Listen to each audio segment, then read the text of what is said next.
마산 해양신도시 개발 사업이 10년 넘게 답보 상태입니다. 최근 탈락했던 민간 사업자가 재평가 기회를 얻으면서 정상화 기로에 섰는데 우선 협상 대상자 지정이 취소된 5차 민간 사업자가 반발하면서 다시 안개 속으로 빠져들고 있습니다. 경남의 산사태 취약 지역은 2,100여 곳에 달합니다. 여기 살고 있는 사람 대부분이 고령에다 몸이 편치 않은 어르신들인데요. 보다 더 세밀한 대비가 필요합니다. 현장 지금은에서 둘러봤습니다.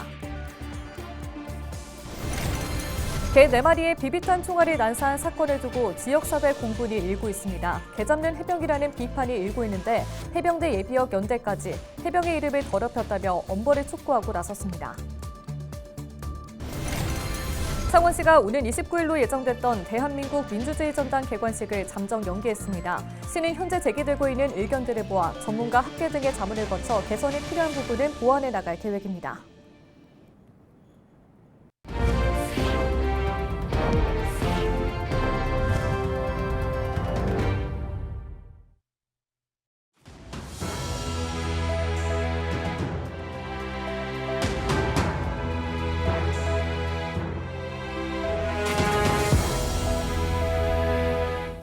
시청자 여러분 안녕하십니까? 헬로티비 뉴스입니다.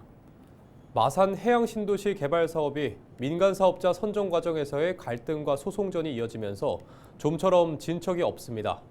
최근 4차 공모에서 탈락했던 민간 사업자가 재평가 기회를 얻으면서 사업 정상화에 실마리가 보였는데요.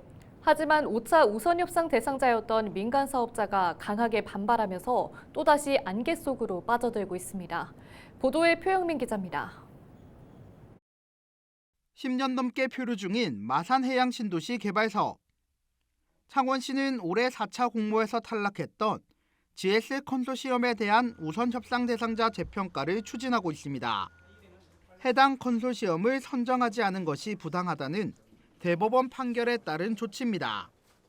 또 최근 5차 우선 협상 대상자 지정 취소 소송에서 창원시가 승소하면서 사업 정상화에 대한 기대감도 커지고 있습니다. 중인 해양 신도시 사업에 대해서 그 본질을 똑바로 파악해 주시기 바랍니다. 창원시는 재평가를 통해 하루빨리 마산 해양도시 사업을 정상화시킬 의무가 있습니다. 하지만 5차 우선 협상 대상자였던 HDC 현대산업개발 컨소시엄은 강하게 반발하고 있습니다. 컨소시엄 측은 갑작스러운 우선 협상 대상자 지정 취소 통보는 홍남표 전 시장이 4차 사업자를 염두한 행동이라고 주장합니다. 협상 과정에서 시의 무리한 공공기여 요구도 대부분 수용했고 마지막 쟁점인 생활형 숙박시설 문제 역시 내부 조율 중이었다고 밝혔습니다. 그런 상황에서 창원시가 일방적으로 협상을 종결하고 감사관실을 통해 무자격 업체로 몰아갔다며 억울함을 호소했습니다. 최근 패소한 1심도 창원시의 일방적인 주장만 담겼다며 납득할 수 없다는 입장입니다. 평가 절차를 즉각 중단하여야 하고 최소한 2심 법원의 판단이 있을 때까지 이를 보류하는 것이 누가 보아도 타당할 것입니다. 당사는 재판 과정에서 진실을 밝히고 홍남표 전임 시장의 상식적으로 이해되지 않는 불법적인 처분에 대하여 반드시 바로잡을 것입니다. 공모 절차마다 갈등과 소송전이 얽히면서 장기 표류하고 있는 마산 해양 신도시 개발 사업. 4차 민간 사업자의 재평가 요구와 5차 사업자의 법적 대응이 맞물리면서 사업 정상화는 여전히 안개 속입니다. 헬로티비 뉴스 표영민입니다.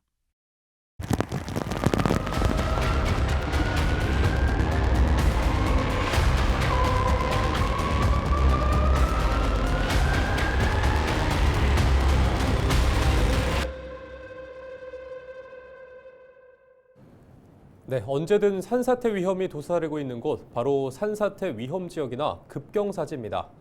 경남에서 이렇게 관리하는 곳만 7,200곳이 넘는데요. 인근에 사는 주민 대부분은 몸이 편치 않거나 고령의 어르신들입니다. 관리가 중요할 텐데요. 현장 지금은 김수정 기자가 둘러봤습니다.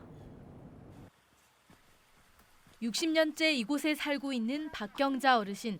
비만 오면 항상 불안에 떨고 있습니다. 당연히 대피해야 한다는 걸 알면서도 매번 집을 두고 발길이 떨어지지 않습니다. 저 뒤에서 물이 있는 뭐 저쪽에 저 도랑에 저 있는 뭐 불안하고 항상 비만 오면 불안해요. 올해 예. 또 비 많이 온다는데 어떻게 해요? 걱정이 돼서 그래 동사무소는 그래 노인정에 가서 앉아 있으라 해도 집을 놔놓고 갈 수도 없고 그래 막 그래. 이 뒤에 있는 두 개의 산에서 내려온 물들이 이곳 한 곳에 모입니다. 지금은 제가 이렇게 서 있을 정도로 얕게 흐르고 있지만 이 비가 많이 올 때면 아예 이곳이 보이지 않을 정도로 넘쳐 흐릅니다. 폭우 때마다 수압을 견디지 못한 맨홀 뚜껑이 떨어져 나가는 일도 많습니다. 거센 물살과 흙더미가 쏟아질 위험까지. 창원시 성산구 양곡동 일대는 옛 창원도심에서 대표적인 산사태 취약 지역입니다. 항토흙이라서요. 항토 하면서 내리면 썰리가 내려와요. 그리고 저쪽에 피해가 낮은 지역이라서 물이 찹니다. 옛날하고 달라가 폭우가 한참에 비가 많이 오니까 어떻게 많이 올지 모르니까 그게 최고 걱정이지요. 이런 곳이 경남에서 한두 군데가 아닙니다. 산 바로 아래 자리 잡은 김해시 대동면 서남마을은 재해 취약 지역인 급경사지입니다. 이곳은 70대 노부부가 사는 집입니다. 이 뒤쪽으로는 대나무 숲이 있었는데 이 보시는 것처럼 이렇게 지자체에서 벌목 작업을 해뒀습니다. 이 문제는 이 나무들을 그대로 방치해뒀다는 겁니다. 그물처럼 어지럽게 엉켜있는 수풀과 나뭇가지들. 세찬 비에 혹시나 슬레이트 지붕 위로 쏟아질까 노부부는 노심초사입니다. 김해시는 주민 민원으로 대나무를 벌목했다며 산사태 예방단이 이번 달 말까지 현장을 조치할 계획이라고 밝혔습니다. 우리 집은 이제 집이 약하잖아. 전신이 채로 다지나니 그렇고 이라기네 무서운 기라 일단. 그럼 비가 많이 온다 이러면 경로당에 나와가 있으라 하는데 많이 온다 무섭는데 지금 뭐 피난 갈 생각하라고 있어야지. 매년 물난리에 겪는 피난민 생활. 어르신들은 마을회관에 모여 비가 그칠 때까지 그저 하늘만 바라볼 수밖에 없습니다. 많이 비가 많이 오면 무섭지. 콸콸콸콸 이런 소리게 물이 많이 늘어가지. 그럴 때는 좀 안 되지. 좀 안 됐지. 무서우면 뭐 할 수 있나. 비가 하늘에 하는 일로 누구인데 말리겠노. 경남에서 산사태 취약 지역으로 지정된 곳은 약 2,500곳. 게다가 급경사지도 4,700곳이 넘습니다. 산사태 위험에 노출된 사람들은 몸이 편치 않거나 고령인 어르신들이 많습니다. 아무리 강조해도 모자람이 없는 안전. 늦지 않게 재해 취약 지역을 보다 더 꼼꼼히 둘러보고 점검해야 할 때입니다. 헬로티비 뉴스 김수정입니다. 경남 지역 환경단체는 24일 낙동강 유역환경청 앞에서 기자회견을 열고 재수사를 촉구했습니다. 이들은 창녕 하수처리장이 지난 2021년부터 2023년 5월까지 불법으로 운영되면서 제대로 처리되지 않은 하수가 낙동강으로 유입되었다는 사실이 확인됐다고 밝혔습니다. 이후 창녕군 시설관리공단의 감사와 낙동강 유역환경청의 수사가 이뤄졌지만 하수도법이 배제된 상황에서 원인 규명과 책임 규명, 처벌이 이뤄졌고 이는 봐주기식 수사라고 비판했습니다. 민주노총 공공연대 노동조합 경상국립대병원 지부가 경상국립대병원의 업무 지원직 처우 개선을 촉구하고 나섰습니다. 경상대병원 노조는 24일 경남도청에서 기자회견을 열고 국립대병원 정규직인데 처우는 식대와 모든 수당을 합쳐야 겨우 최저임금 수준이라며 용역보다 못한 열악한 임금으로 더 이상 살 수 없다라고 말했습니다. 그러면서 비정규직도 적용받는 복리후생을 업무 지원직에게 차별하고 있다며 감정노동 휴가와 야간 누적 휴가, 여름 휴가비 등 복리후생 제도를 차별 없이 적용하라고 요구했습니다. 또 승진 체계를 도입하고 업무 지원직의 임금 체계도 개선해 줄 것을 촉구했습니다. 창원시가 오는 29일로 예정됐던 대한민국 민주주의 전당 개관식을 잠정 연기했습니다. 시는 20여일 동안의 시범 운영으로는 각계각층의 다양한 의견을 수렴하기 어렵다고 판단해 정식 개관을 연기하게 됐다고 밝혔습니다. 그러면서 당초 6월 말까지였던 시범 운영 기간은 연장하기로 결정했습니다. 창원시는 현재 제기되고 있는 의견들을 모아 전문가 학계 등의 자문을 거쳐 개선이 필요한 부분은 보완해 나갈 계획입니다. 지난 23일 오후 9시 20분쯤 고성군 대가면의 한 도로에서 1톤 트럭이 약 10m 아래로 추락하는 사고가 발생했습니다. 이 사고로 50대 운전자 A씨가 병원으로 옮겨졌으나 끝내 숨졌습니다. 경찰은 곡성 경사로 주행 중 사고가 난 것으로 보고 정확한 사고 경위를 조사하고 있습니다. 최근 경남 거제에서 20대 남성들이 반려견에 비비탄 수백 발이 난사한 사건이 발생해 공분을 사고 있죠. 이들이 해병대 현역 군인인 것으로 알려져 더욱 충격을 주고 있는데요. 피해 견주에게 2차 가해까지 이어지고 있다는 주장이 나옵니다. 영상 리포트로 살펴봅니다.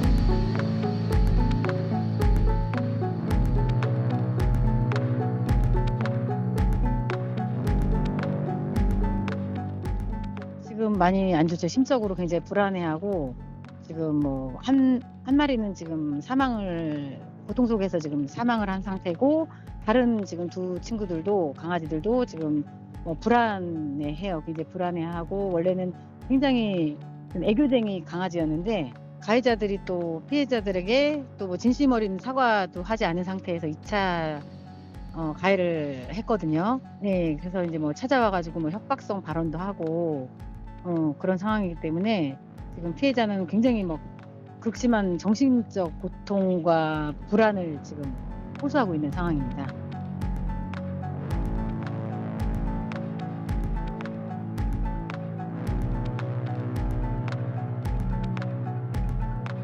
첫 번째는 이제 동물보호법 위반, 그다음에 두 번째는 이제 주거 침입한 거에 대해서 특수 주거 침입, 그다음에 세 번째는 특수 재물 손괴, 네 번째는 이제 총포에 관한 법률 위반으로 저희가 지금 고발을 해놓은 상태입니다.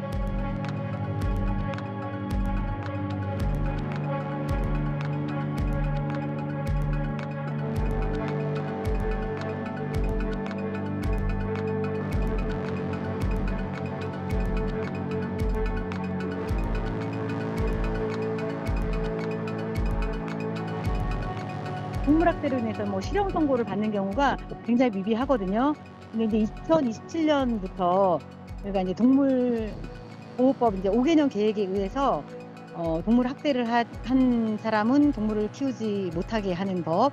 그 다음에 지금은 이제 3천만 원 이하의 벌금이나 3년 이하의 징역이거든요. 근데 이제 2027년부터는 5천만 원 이하, 5년 이하의 징역이 이제 이렇게 5개년 계획이 나왔는데 이제 그게 꼭 실행될 수 있도록 제가 좀 지켜보고 있습니다.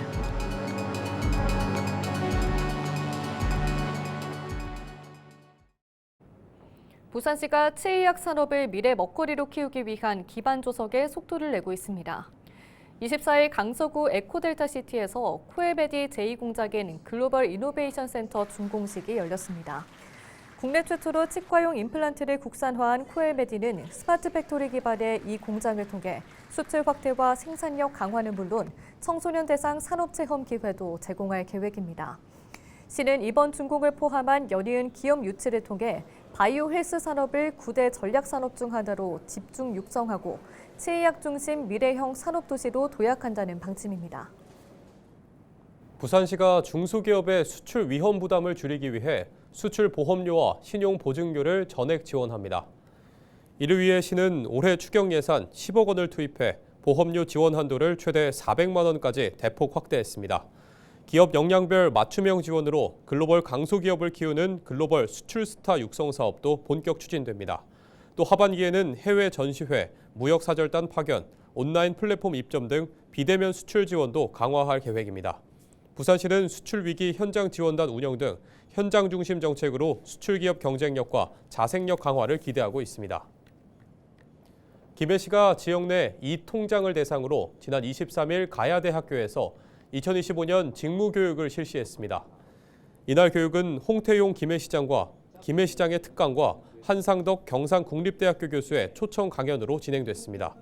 이번 교육은 주민과 행정의 가교 역할을 수행하는 이 통장들의 현장 활동에 필요한 직무 역량을 높이고 봉사자로서의 가치와 자세를 되새기기 위해 마련됐습니다. 김해시는 앞으로도 역량을 지속적으로 강화할 수 있도록 다양한 직무 교육과 지원을 이어갈 계획입니다. 이상으로 뉴스를 마칩니다. 시청해주신 여러분 고맙습니다.